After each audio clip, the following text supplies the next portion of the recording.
할렐루야. 출애굽기 원어강의 6번째 시간을 함께 은혜 가운데 나누겠습니다. 전 시간에 이어서 계속해서 말씀을 연결해 나가도록 하겠습니다. 우리가 전 시간에 말씀을 드렸습니다. 수명이라는 것은 뭐냐? 바로 하나님의 거룩하심에 참여시키는 것이란 의미라고 말씀을 드렸습니다. 그러니까 거룩하지 아니하면 하나님의 사역을 할 수가 없습니다. 그래서 요한복음 17장을 보면 주님께서도 저희를 진리로 거룩하게 하옵소서, 하나님의 말씀은 진리입니다, 이렇게 나오죠. 그러면 2장에서 모세가 실패했던 원인이 어디라고 봅니까? 거룩의 과정을 거칠 시간이 없었다는 것입니다. 정화되지 아니한, 다시 말하면 요한복음 3장 개념으로 거듭나지 아니했다는 것입니다. 그래서 모세가 어디서 거듭났느냐, 어디서 변화가 됐느냐? 바로 여기 하나님을 만난 순간에 그 사건이 일어났다는 것입니다. 여기서 그 가나안 7 족속의 땅, 약속의 땅, 젖과 꿀이 흐르는 땅입니다. 보세요. 이 젖과 꿀이 흐르는 땅 개념이 참 의미가 큽니다. 꿀은 어디서 납니까? 식물의 꽃에서 나오죠. 젖은 어디서 나옵니까? 그 식물을 먹고 새끼를 뵌 짐승들에게서 났습니다.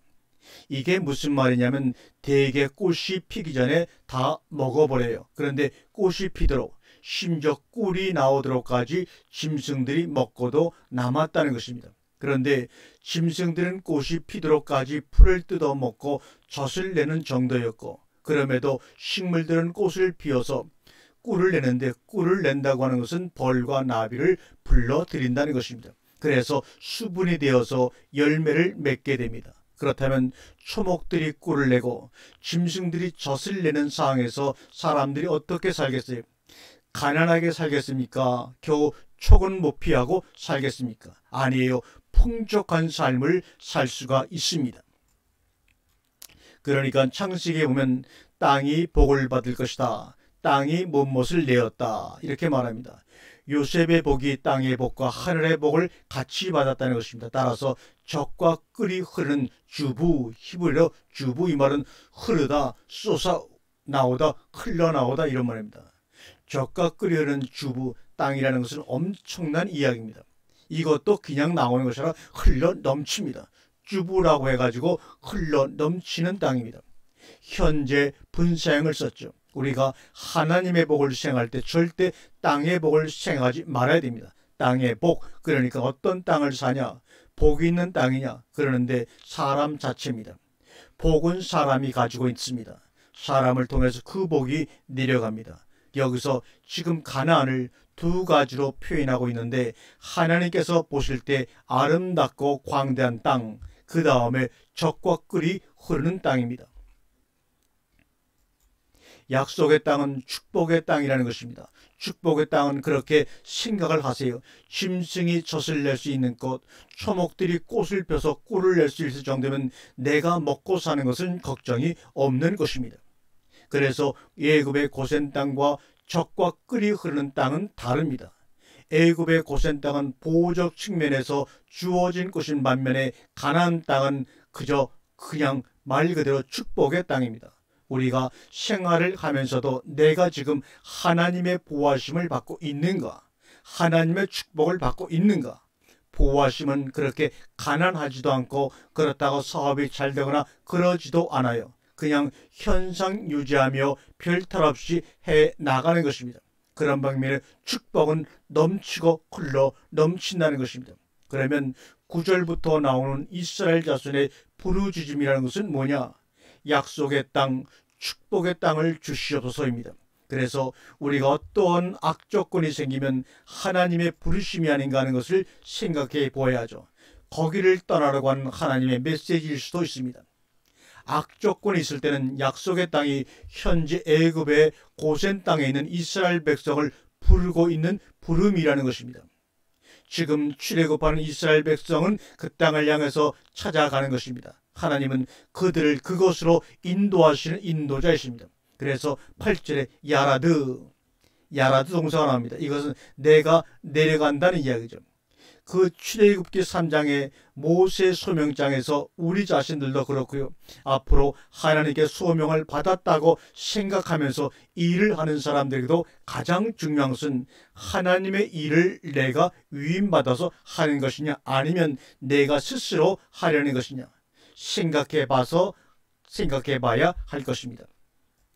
나는 별로 생각이 없고 생각도 안 해봤는데 하나님께서 부르시기 때문에 부득불 할 수밖에 없다. 그런 자들이 있는가 하면 내가 이 세상에 와서 하나님을 위해서 하나님의 일을 좀 해야지 하고 자발적으로 나를 보내소서 하고 나서는 자들도 있다는 것입니다. 분명한 것은 소명자는 위임을 받은 자들입니다. 그래서 교회가 당회장을 선택할 때 위임권을 주는 것입니다. 임시 목사와 위임 목사는 엄청나게 다릅니다. 그런데 임시 목사를 위임 목사로 세울 것이냐는 것을 개인적인 소명의 기준을 두지 않고 교인들의 의사를 묻습니다. 지금 그것을 하나님의 뜻으로 해석을 합니다. 그래서 교회가 투표를 해가지고 이분을 우리 위임 목사로 청빙을 할 것이냐 그렇게 결정하는데 출애굽기 3장 입장에서 보면 그건 하나님의 소명이어야 되지 투표로 결정나는 것이 아닙니다. 개인적인 소명이어야 됩니다.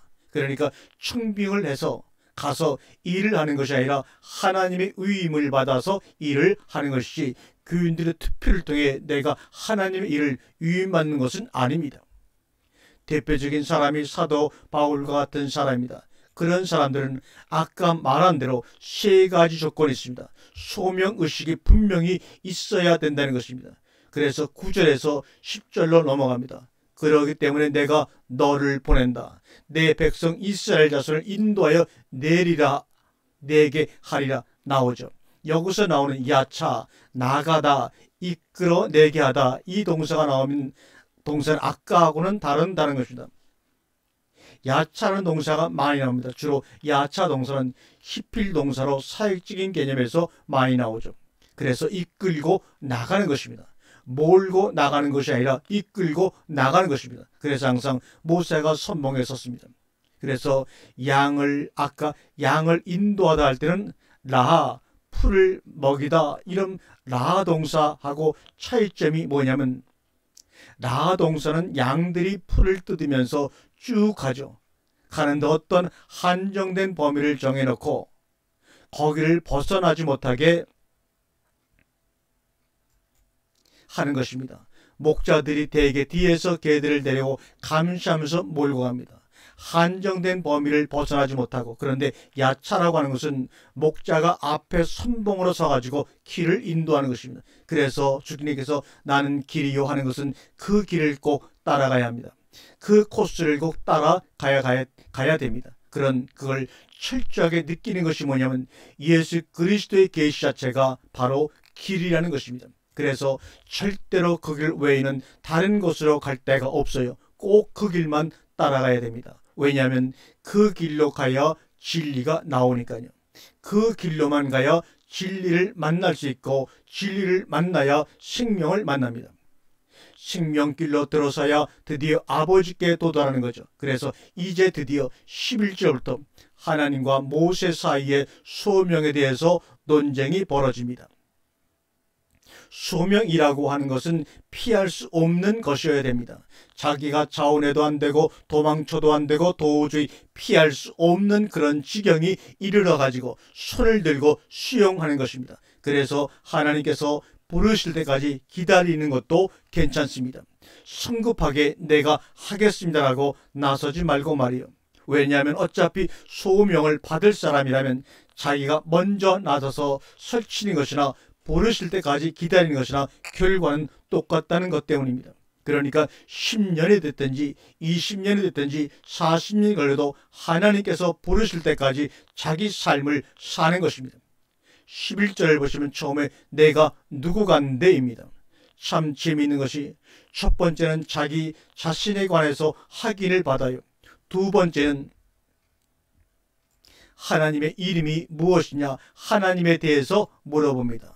자기를 알고 하나님을 알고 그 다음에 백성 이렇게 네 가지가 나타납니다. 결국 우리가 요사이 신학교라고 하는 것을 무엇으로 볼 것이냐 원래 신학교라고 하는 것을 일반적인 상식으로 하나님의 소명을 받은 자들이 훈련받으러 들어오는 것으로 생각을 해요. 그런데 그렇지 않습니다. 하나님께서 나를 불러주실까 하는 기대감을 가지고 들어가는 것이 신학교라고 봐야 됩니다. 신학교를 졸업했다고 해서 무조건 강도사 보시고 목사 고시보고 목사 안수 받고 하는 그런 절차를 밟지 말고 신학 공부를 하고 나서 내가 목사가 될 것인가 아니면 내가 사회에 나가서 삶을 살 것인가 결정을 해야 되는 것이 맞습니다. 왜냐하면 미디안 광야의 40년은 모세에게는 신학과정이라고 볼 수가 있습니다. 신학과정을 통해서 무엇을 배우냐면 내가 누구인가를 배우게 됩니다. 그 다음에 하나님은 누구인가를 배워야 됩니다. 하나님의 소명을 받아서 하나님의 사역을 위임받아 나가서 상대할 백성들이 또 누구인가를 반드시 알아야 합니다. 과연 그들이 나를 믿어줄 것인가, 내 말을 받아줄 것인가 하는 문제, 이 삼각관계가 확실하게 정립이 돼야 됩니다. 그래서 정점에 하나님이 계시고 이쪽에 내가 있고 상대방 쪽에 백성이 있습니다. 하나님은 그 백성들에 대해서 내려오셔서 일하시는 하나님이냐는 것을 확인해야 돼요. 이것이 바로 사역의 삼위일체라고 이름 짓고 싶습니다. 그런데 그 하나님이 나를 통해서 그 백성들에게 일하실 하나님이라는 것입니다. 그래서 삼각관계를 그어놓고 보면 하나님과 백성들이 직접 관계를 가지고 있습니다. 그리고 그 하나님과 내가 직접 관계를 가지고 있습니다. 그 백성들이 나를 필요로 하고 있고 내가 또한 그 백성들에게 가서 일해야 되는 이 삼각형 관계가 정확해야 소명은 성공하고 그것이 성공이라고 말할 수 있습니다. 지금 출애굽기 3장에서는 그것이 이루어지고 있습니다. 애굽에 있는 이스라엘 백성들은 모세를 필요로 하고 있습니다. 그런데 모세는 하나님의 소명이 없이는 일할 수 없는 사람입니다. 하나님은 그 백성들을 애굽에서 이끌어내어서 약속의 땅으로 집어넣어야 하니까 절대로 인도자 모세가 필요하다는 것입니다. 이 세 가지 조건이 딱 들어맞았습니다. 이렇게 되면 성공하는 것입니다. 누구와 누가 성공하느냐면 백성도 성공하고 인도자도 성공하고 하나님도 성공합니다. 그런데 야차라고 하는 사역동사, 나가다 이끌어내다는 사역동사는 내가 누구간데 바로에게 가며 이스라엘 자손들을 이끌어내리까. 내가 누구냐고 물었더니 12절에 무슨 말씀이 나오냐면 내가 너와 함께 있으리라입니다. 여기서 참으로 중요한 것은 나 개인이라는 것은 아무런 가치가 없어요. 가장 중요한 것은 나라는 것에 하나님께서 함께 가시는 것이 어떤 의미가 있느냐 하는 것입니다. 이게 반드시 소명을 받아야 된다는 이유가 뭐냐면 하나님께서 부르셨기 때문에 함께 하신다는 것입니다. 하나님께서 함께하지 아니하면 이장의 모세가 되어 버린다는 것입니다. 아니 총도 없이 전쟁터에 나갈 생각이에요? 돈도 없이 사업을 시작할 생각입니까? 사역자들에게서 하나님이 자본입니다. 하나님이 무기고 하나님의 말씀이 무기입니다. 그런데 내가 누구냐라고 하니까 하나님이 다섯 번째로 너는 모세고 애굽에서 40년 동안 훈련을 받았고 1절 그런 말씀을 안 하십니다. 그냥 단순하게 내가 함께 하겠다는 기막힌 답을 하셨습니다. 그런데 거기서 내가 너와 함께 하겠다라고 하는 데서 하야동사를 쓰고 있습니다. 이건 영어로 비동사와 같습니다. 출애굽기 3장 14절 우리가 너무나 잘 알고 있는 유명하죠. 나는 스스로 있는 자다. 예흐엘, 아쉘, 예후에가 여기서 나옵니다. 예흐엘 임마 내가 너와 함께 하나님은 자존자이신데 모세와 함께 하시겠다는 겁니다. 이것이 엄청난 사건 아닙니까? 그러니까 모세도 덩달아서 자존자가 되어 버리는 것입니다. 자존자라는 것은 어떤 상황에서도 어떤 외부적인 것으로부터 영향을 받지 않는 존재입니다. 그 스스로 있는 에어의 아쉘 아의 하나님이 예수 그리스도로 우리에게 들어오셔서 우리와 하나가 되었습니다. 그러므로 우리도 지금 이 방송을 듣는 여러분도 자존자라는 것입니다. 그러므로 여러분은 어떤 상황에서도 어떤 외부적인 것으로부터도 영향을 받지 않는 존재가 되어 있다는 사실입니다. 에우의 임마크, 내가 너와 함께함으로 말미암아 그렇다는 것입니다. 그런데 내가 너와 함께 있기 때문에 바로에게 갈지라도 너는 자존자고 이스라엘에게 갈지라도 너는 자존자라는 것입니다. 이것이 신나는 일이에요. 잘 되든 잘 되지 않든 아무 상관이 없습니다. 너는 내가 너와 함께 있어서 내가 되고 내가 되는 것이라는 이야기니까요. 그러면서 그에게 내가 너를 보낸 증거를 주겠다는 것입니다. 그 증거가 뭐냐면 애굽에 나온 백성들이 이 산에서 하나님을 섬길 것이라는 것입니다. 우리가 하나님의 말씀을 어떤 관점에서 보아야 하냐면 미완성된 사실로 보아야 합니다. 그것이 믿음입니다. 아직 현실화되지 아니한 사실로 보아야 합니다. 일단 하나님이 말씀하시는 것은 사실이에요. 다만 공간적, 시간적으로 아직 이루어지지 않은 것뿐입니다. 타임머신을 타고 그 시점에 가보면 알게 되어 있어요. 아직 우리는 시간의 제한을 받는 입장에서 그 지점에 못 가 있을 뿐입니다. 시간적으로 못 가 있는 것입니다. 시간적으로는 이미 되어 있습니다. 앞으로 교회 만나다는 이 말씀의 공간을 통해서 우리는 서 있을 것입니다. 다만 지금은 시간적으로 안 되어져 있는 것뿐입니다. 하나님 안에서는 이미 다 되어 있습니다. 그것이 바로 하나님의 말씀입니다. 이제 증거라고 하는 것은 과학적으로 사실적으로 보여주어야 하는데 다만 이루어지지 아니한 사실, 미완성된 사실, 하나님을 섬길 것이다. 너희들이 하나님을 섬길 것이라는 것이 증거란 말입니다. 이건 무슨 말이냐면 이스라엘 백성들이 믿지 않아도 상관없다는 것입니다. 거역해도 상관없고 대적을 해도 상관이 없다는 겁니다. 왜요? 그런 것과 상관없이 자존자인 내가 너와 함께 있어 그들을 여기다 데려다 놓고 하나님을 섬기게 하면 될 것 아니냐 하는 것입니다. 그러니까 이스라엘 백성들이 나와서 시내산에 도착해서 하나님을 섬기는 데까지는 어떤 문제가 일어날지라도 그건 의미 없는 짓이라는 것입니다. 하나님 앞에서 볼 때 그것 때문에 실패하거나 잘못되거나 하는 일은 없다는 것입니다. 소명자들이 바로 이런 자세를 가지고 있어야 돼요. 그런 믿음을 가지고 있어야 되고 그런 확신을 가지고 있어야 돼요. 그래야 꿋꿋하게 나아갈 수가 있습니다. 누가 대적하면 사람이 대적하는 것보다 누가 거부하면 인간이기 때문에 거부하는 것보다 그러나 너희들이 아무리 그래도 하나님의 말씀을 이루어진다는 절대적인 믿음과 신뢰 그것이 있어야 됩니다.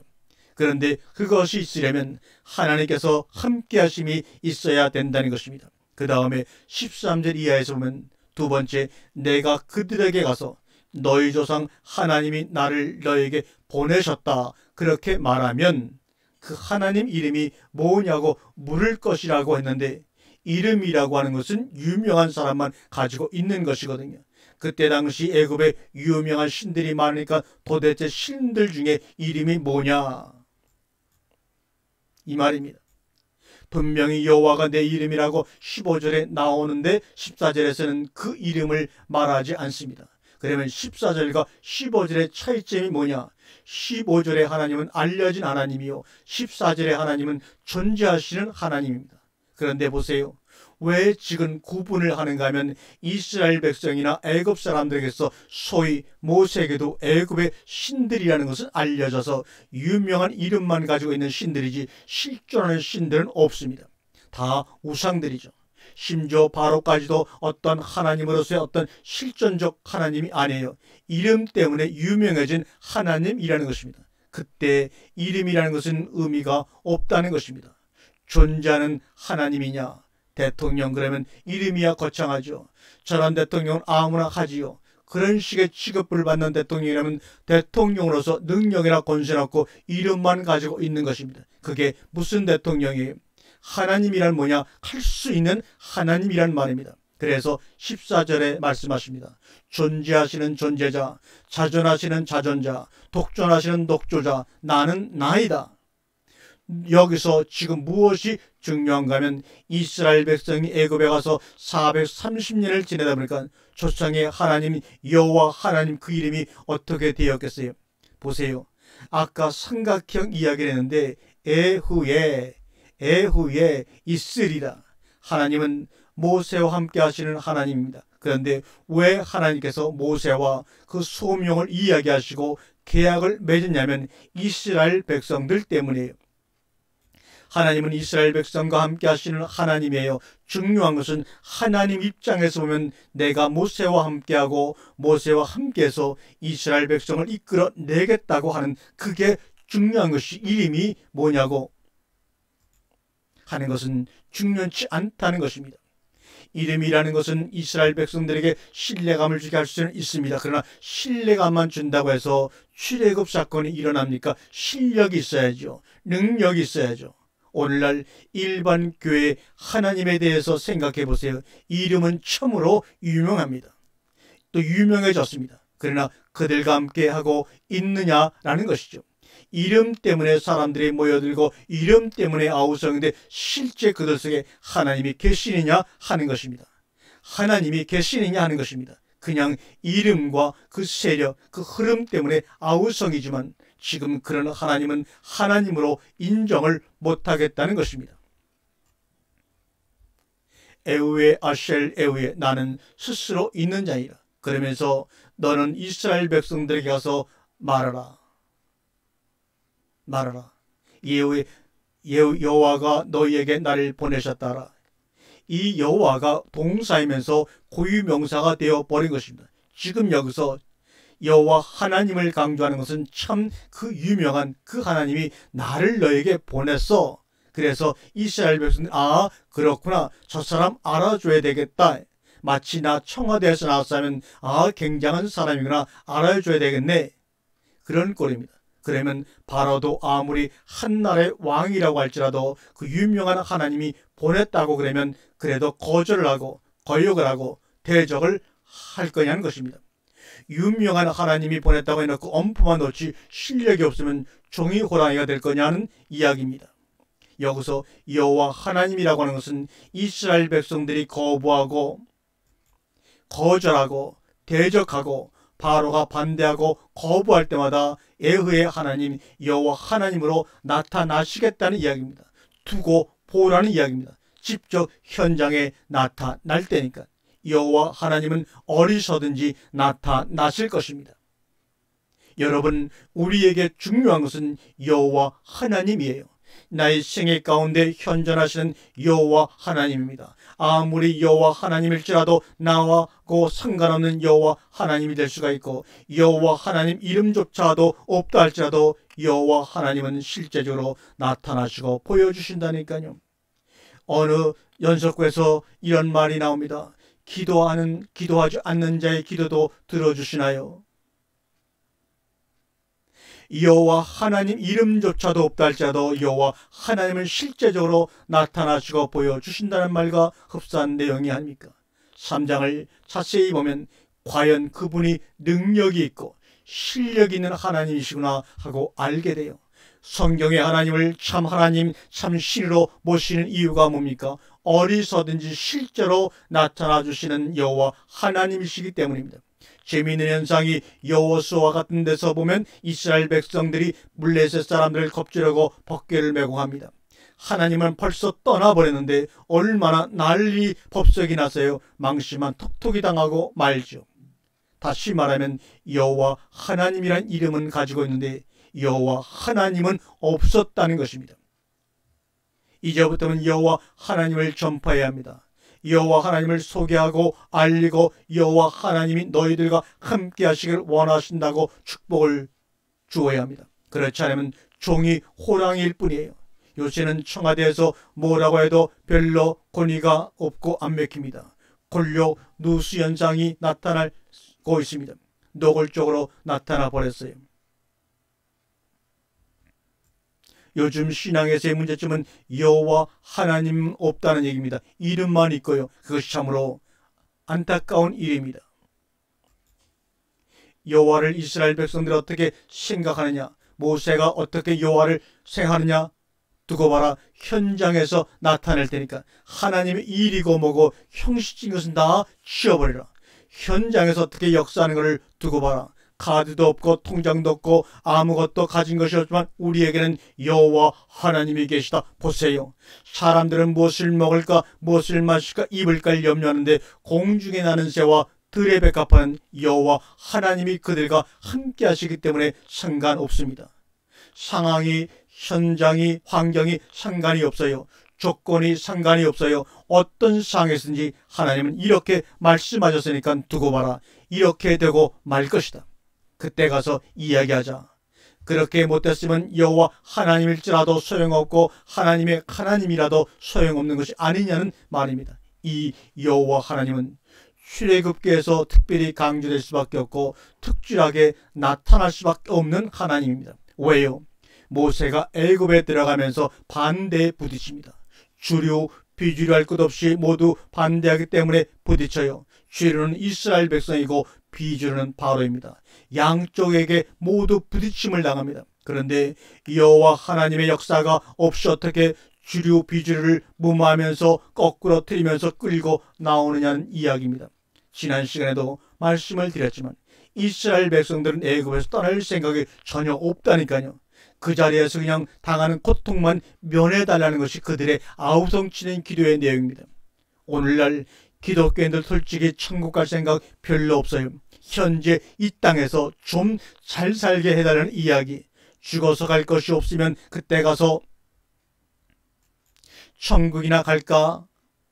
이것이 현재 신자들의 생각입니다. 현재 신자들에게 천국이라는 곳이 그렇게 대단한 곳이 아닙니다. 별 생각이 없어요. 이 세상을 떠날 생각조차가 없다는 말입니다.